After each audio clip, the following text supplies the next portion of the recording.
Okay, good evening. Tonight I'll be talking about the last of the critical reading, thinking, and writing skills. This skill is called interpreting text.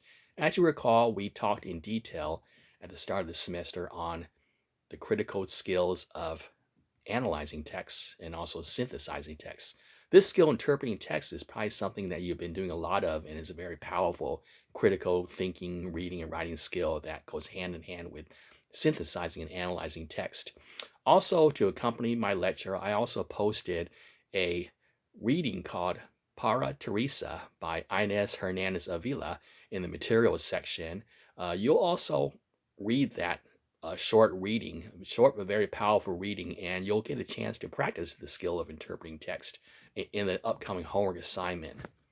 Excuse me. So let's take a look at what is interpreting text. What do you think interpreting text is? Well, simply just take a look at the word interpreting. It just basically means that as you basically read text and basically write about text, you're actually going to talk about the meaning of the text. Why is the text significant or very important as the part of the text you're reading and as a whole, the text as a whole. So basically, it's a very powerful tool where you're actually going beyond summarizing. So you recall summarizing, which is restating condensed way what the author is saying. But here you're going to go a few steps further. You're getting into the critical arena where you actually be explaining the text, why it's important, why is the author saying this, what is the author trying to get across, why is this text very important in your opinion, and so forth. So it's a very powerful skill. It gives you a lot of freedom to basically make interpretations, make conclusions based on what evidence you have on the text, what you know about the authors, what you know about the author's assumptions, their way of thinking about the world. You're also bringing in your way of thinking about the world, and you're trying to interpret the text for the reader and trying to say why it's very important. So I'd say, for example, with the class Casso, with the hot dog incident early in very very early in the text. So of course we just see the surface meaning where Jeanette is just basically cooking hot dogs. But you as a writer later, when you critically write about what, explain why it's important. You know, why was her being alone important? Where Rosemary, her mom, is in the other room and not really paying attention to her. So you really had to get into explain to the reader why this is maybe you think this is bad, or why you think this shows a lack of motherly skill by Rosemary. So you had to go in detail. So basically, as you can see, you had to tell the reader why this is important and what's the significance of this text, and it goes a lot beyond summarizing. So it's a very powerful skill, something that you've done a lot. I think you probably written a lot of essays where you interpret text, but of course, we could always do better interpretation. Like we can also expand our writing, really think about the deeper meaning, and really go into detail about that. So you'll get a chance to basically interpret text, continue practicing interpreting text through this reading called Para Teresa. So let me introduce that reading called Para Teresa. Now, Inez Hernandez Avila, she's also another person who grew up at a disadvantaged state in Texas in the 1950s. So basically, she's writing about an incident that she encountered in elementary school. But of course, let's take a look at this too. You know, when author writes about something, this could be from Inez Hernandez Avila's childhood, but it could be an entirely new person that she's creating too. So this could actually be a work of fiction. It could be true. We don't really know, but so this is part of the author's creative process. So basically, Inez Hernandez Avila created this work called Para Teresa. It's about a person in about the fifth or sixth grade. She's growing up in Texas at Alamo Elementary School. It had to be that had to be its name. So again, can you imagine life in the late 1950s Texas? She's a minority Latino and Native American student in a elementary school full of a lot of white kids who are actually the dominant ethnicity in that school, right? And of course, can you imagine the late 1950s? Can you imagine the racism or basically the pressure that these minority students felt? So she talked about her incident where she had a run-in with a classmate named Teresa. So basically, the author or the narrator is actually doing very well in school, doing very well in school. But basically, the classmate Teresa is very angry at Inez Hernandez Avila, or basically the narrator saying, "Hey, why are you answering all the questions in class? Oh, are you trying to show us up?" So basically, Teresa is kind of like being the defiant person, where she recognizes perhaps the racism of the teachers and fellow students in this elementary school, and is basically trying to stop the narrator from being a really smart student. But Inez Hernandez Avila, or the narrator, kind of explains the situation where Teresa cornered her with Teresa's friends in the lunchroom. So you can see a bullying situation there too. And basically, Inez Hernandez Avila, or the narrator, is basically trying to explain that.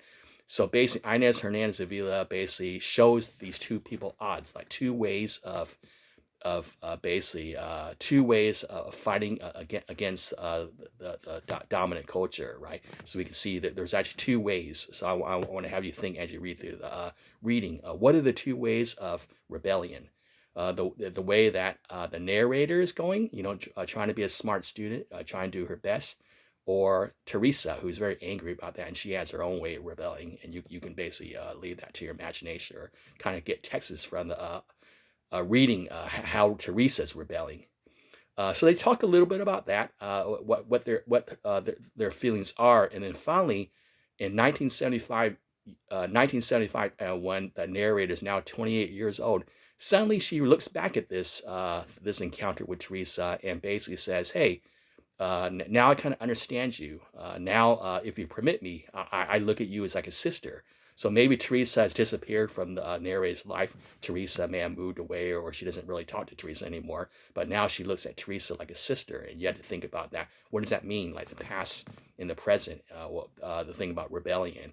Basically, you're going to do the same thing. Pick a quote from the reading that you like, and basically try to do a critical paragraph on that using your interpretation skills. And this is a really great opportunity for you. The reading has a lot of challenges. Take a look at the reading.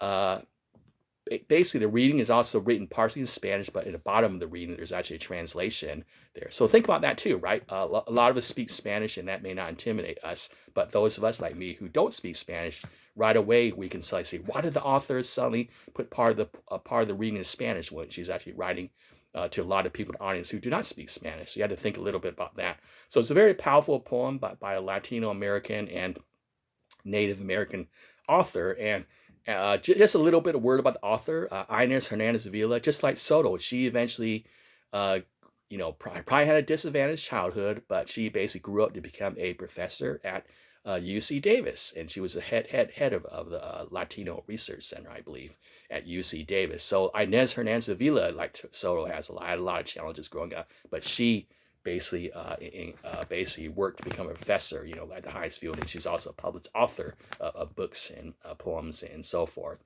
So she's also a very famous academic author, and also a famous author in general who has had published works. So go ahead and take a look at that too and see what you think. What are the two ways of rebelling? And basically, you'll get a chance to tell me, well, what are the two ways of rebelling and what your thoughts are in the next homework assignment. But just to sum up, interpretation, a very powerful skill. And as we wrap up our discussion about uh, the critical reading, thinking, writing skills, synthesizing, analyzing, interpretation, it's good to look at these skills separately, especially if you're not familiar with some of these skills. But also think about these skills also interrelate with each other. So when you write a critical paragraph, even when you write about one example, you are probably writing. You could probably these skills would merge together. Or you can writing about. You can be using all three of the skills together as you write a critical paragraph, even within a single example, or a single few sentences, or even one sentence. You can actually be merging synthesizing and analytical skills. So don't be really concerned if these skills tend to intermingle or kind of run into each other, merge with each other. They do. The human mind is very powerful. You can be using 4 or 5 different skills at the same time, even more skills. But it's good to kind of look at things separately, because if some of these skills you find you don't really do them a lot in your essays, it's good to sort of directly try to practice some of these skills. Because why? Sometimes you read an essay, and if a person is very analytical, or they do a lot of interpretation, but that's all they tend to do, right? They tend to write in one way. The essay may sound really, really great. It's a really good essay, but it's kind of dull. It's kind of tedious to read through and kind of difficult to read through. A great essay, in my opinion, is one where you show different skills. Like you actually are analytical, yet you also are a great synthesizer, yet you're also a great interpreter. And what does that mean? It shows that you give various examples, and you write in different ways within a single essay. You show different skills. You're very flexible in multiple skills, and your essay is more interesting because you're very passionate.